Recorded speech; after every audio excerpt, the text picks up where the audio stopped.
인간은 진정으로 자유를 원할까요? 집에서 나를 돌봐주는 어떤 사람이 있다고 가정해봅니다. 이 사람은 나에게만 일을 시키고 로봇을 다루듯 명령까지 해요. 단 삼시세끼 밥은 차려주고 안전한 잠자리를 제공하며 용돈도 넉넉히 줍니다. 어느 날 이 사람이 내게 말해요. 당장 이 집에서 나가!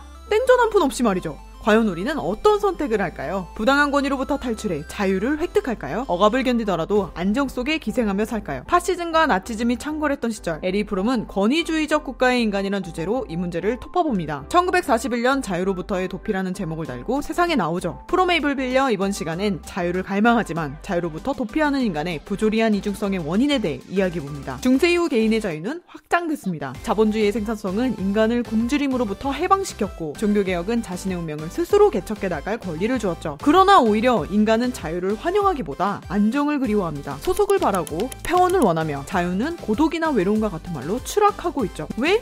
인간은 자발적 자유를 버리고 구속적 안정을 바랄까요? 프롬은 이렇게 추격합니다. 중세기적 속박을 벗어난 근대인이 이성과 사랑의 기초를 둔 의미 있는 삶을 자유롭게 구축할 수 없게 되자 지도자나 인종이나 국가에 복종함으로써 새로운 안정을 찾으려 한다. 자유의 권리를 활용하지 못하고 자유로부터 도피하려는 인간의 마음을 프롬은 네크로필리아와 바이오필리아라는 개념으로 설명합니다. 네크로필리아는 죽음이라는 프로이트의 개념이에요. 네크로는 히라보로 시체, 필리아는 사랑이죠. 무기체를 사랑하는 욕망입니다. 유기체는 유한하고 무기체는 무한하기에 영속한 무기체를 인간은 선택한다는 것이죠. 자유를 포기하는 이유는 이 죽음에 길들여졌기 때문입니다. 반면 바이오필리아의 바이오는 생명을 뜻해요. 내 생명은 유한하지만 생명 그 자체는 무한하다고 믿는 인간 본성을 바이오필리아라고 정의할 수 있죠. 생명에는 미래를 상속하고픈 인간만의 유일한 욕망입니다. 자유를 실천하기 위해 내일을 사는 인간만의 품이죠. 그렇다면 프롬은 네크로필리아에서 바이오필리아로의 이행을 위해 각자의 생각과 의지만 조정하면 된다고 주장하는 걸까요? No. 개인의 선택만으로 자유를 실행하는 사회는 지났습니다. 사회와 비껴 사는 것은 불가능하기에 모든 자유는 세계 속에서 실현됩니다. 오히려 프롬은 둘 다 버릴 수 없는 인간 본성이라고 말해요. 사회 전체가 생명애를 생산적으로 만들어가야 하는 이유입니다. 죽음애를 완전히 거세하고자 했으면 되려 구원의 욕망이 폭발할 수 있어요. 죽음은 각자 홀로 해소할 수 있는 문제가 아니죠. 사회가 죽음을 격리할수록 내면의 폭력은 배설되지 못하고 죽음 중독은 세계대전과 같은 거대한 폭력으로 활개칠 수 있습니다. 바이오필리아와 네크로필리아를 동시에 이해할 수 있을 때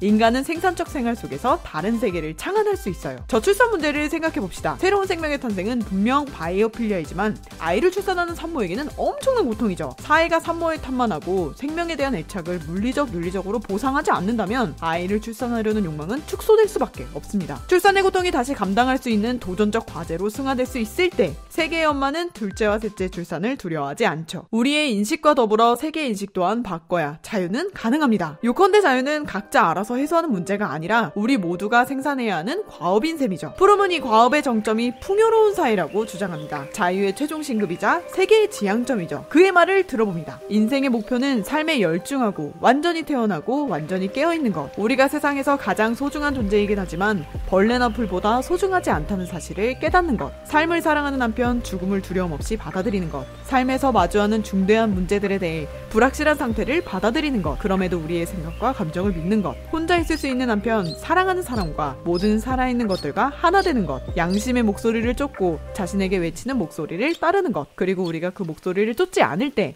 자신을 증오하지 않는 것이다. 우리가 자유를 선택하는 데에 주저함이 없도록 우리의 사회는 생명애로 움트는 풍요로 진전되어야 합니다. 온당한 사회는 바이오필리아를 존중하고 심장이 뛰는 일에 더 몰입할 수 있게 돕죠. 물질의 풍요만으로 만족할 수 없는 것이 인간이고 안정적 생활만으론 충족될 수 없는 것이 인간입니다. 죽음애를 벗어나 생명애로 전진하는 본능은 뜨거운 8월의 태양 아래서도 뻘뻘 뛰는 아이들의 모습과 같은 것이기에 누구나 자유의 전진을 위한 생명애의 잠재력은 장착하고 있다고 할 수 있죠. 반복컨대 자유는 모두의 과업입니다. 이를 위해 초록에 창궐한 자연의 기쁨 속에서 깔깔우는 아이들의 생명력 곁에서 풍요로운 일상이 되길 바라며 자유에 대한 협소한 이야기를 닫습니다. 안녕!